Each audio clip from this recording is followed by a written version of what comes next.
Being an effective team member is an important competency for each of us to develop in our work as public health professionals. As we begin to think about how to play an effective role as a team member, I'd like you to think about which roles come naturally to you or what roles interest you in terms of a contributing and successful team member. Some of these roles include being the leader or the coordinator of a team. It may also include the role of coach or mentor. So not necessarily being the lead organizer, but helping support each individual team member to fulfill their roles and responsibilities. Or you may be drawn to the role of the doer who jumps right in, gets their hands dirty, and is working on achieving tasks that are necessary for the overall success of a project. Another role might be that of the thinker or the reflector, or the one who reflects upon the process and is at the balcony level, making sure that the team is functioning in a productive manner and that the team outcomes are being successful or being evaluated as the project develops. A couple of other roles might include timekeeper or progress monitor. It also can include note taker, sort of the coordinating role of tasks.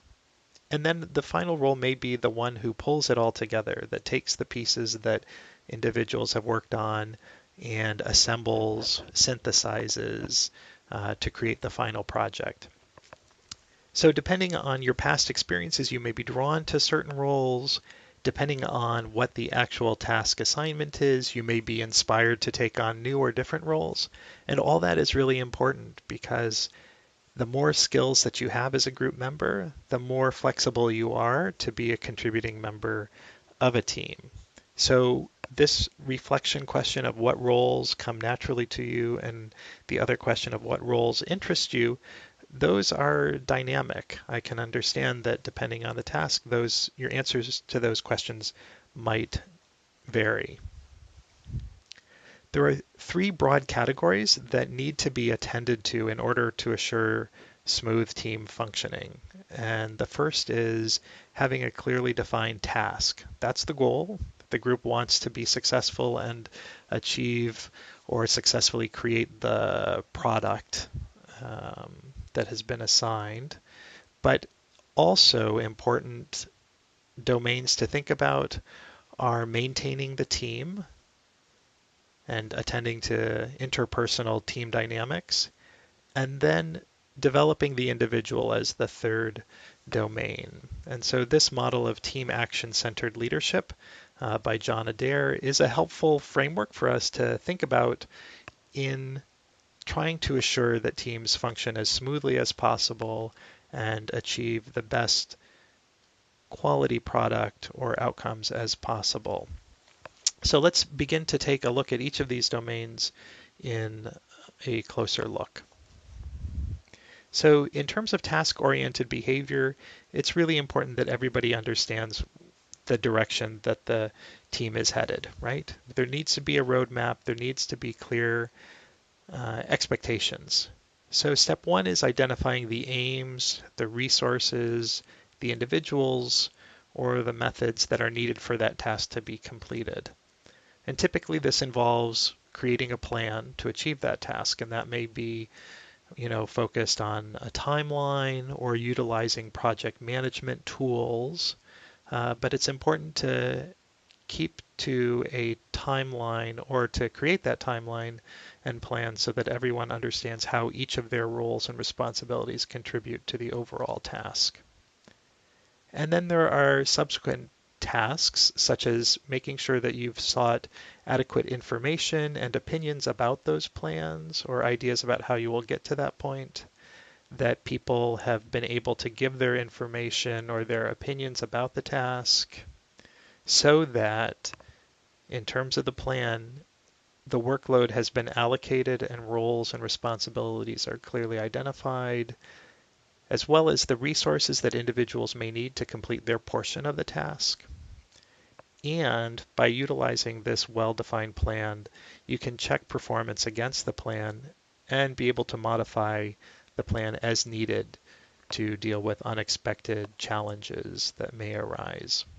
So again, the task-oriented behavior really is focused on transparency of the overall plan and the roles and responsibilities of each individual member, as well as having some evaluatory or evaluation component that allows everyone to see what kind of progress is being made.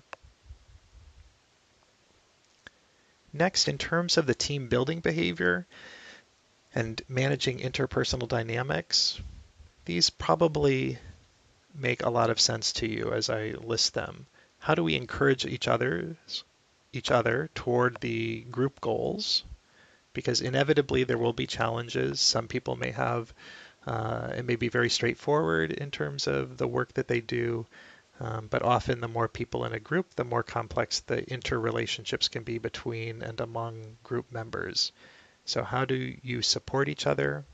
How do you enable effective internal communications and transparent communications such that people are able to contribute to their highest level, which includes developing sort of the collective maturity and capability of the group? So depending on if you've worked with team members in the past or you've worked as a group in the past, there's a developmental phase or life course to how a group functions. So you want to be able to tap into everyone's highest abilities, and that can include maintaining group discipline or being clear about expectations around ethical behavior and how it is that groups can harmonize or reduce the tension that may occur and truly build a team spirit or a highly effective team. And most often, there's problem solving that needs to occur.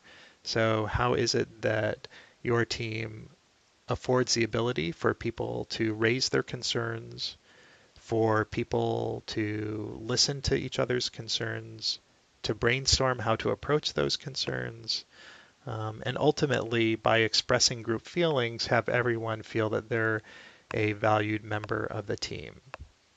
So this domain of team building behavior really is about managing interpersonal relationships and finding ways to tap into the diverse strengths that team members can bring to the task at hand.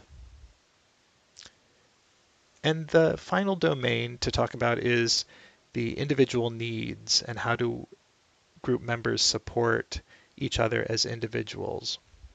So part of that is knowing your own motivation to be a part of this group, knowing your own motivation about the roles and responsibilities that you've accepted as a group member.